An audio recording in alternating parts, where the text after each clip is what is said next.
1947 में भारत ने राज से आजादी ली और 1950 में रिपब्लिक बनके भारत ने खुद पे राज करने की आजादी।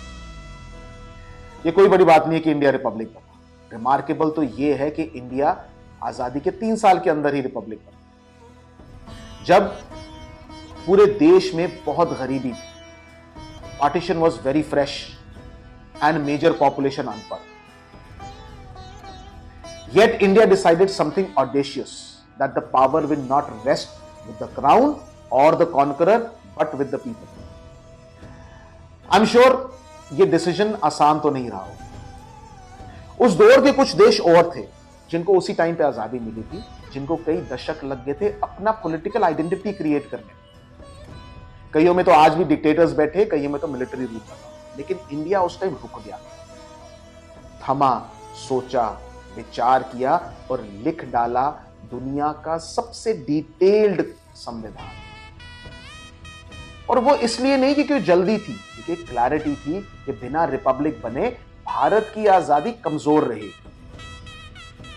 रिपब्लिक बन के इंडिया ने वो सब आवाजें दबा दी जो आने वाले टाइम पे इंडिया पे अपना हक जमा सके। और इसके बाद आया एक बहुत बड़ा शिफ्ट।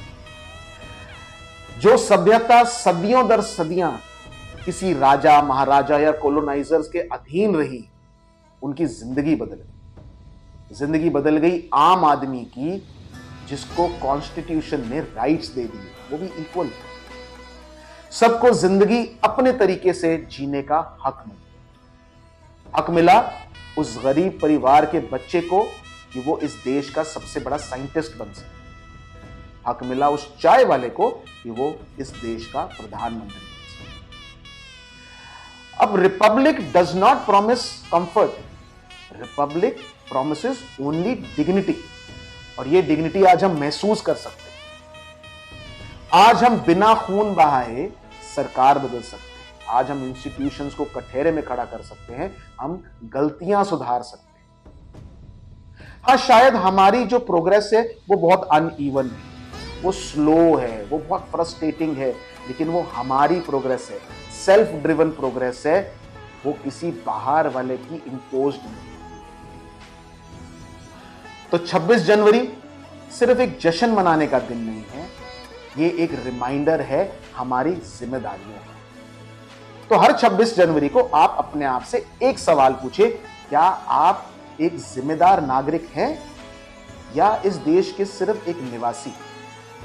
क्योंकि रिपब्लिक सिर्फ झंडों से और स्लोगन से नहीं चलता, वो चलता है पार्टिसिपेशन और अकाउंटेबिलिटी। भारत ने जल्दी रिपब्लिक बनने का फैसला इसलिए किया क्योंकि एक भरोसा था कि आम नागरिक सोचेगा, सवाल करेगा, अपने देश में मालिक बन के रहेगा और एक स्पेक्टेटर की तरह जिंदगी नहीं बिताएगा। और ये तो एक ऑनगोइंग एक्सपेरिमेंट है, हिस्ट्री तो है नहीं, चाहे बोल्ड है, चाहे मेसी है, but definitely it is the most extra ordinary democratic story ever attempted. तो मेरे भारतवर्ष के सभी नागरिकों को अ वेरी हैप्पी रिपब्लिक।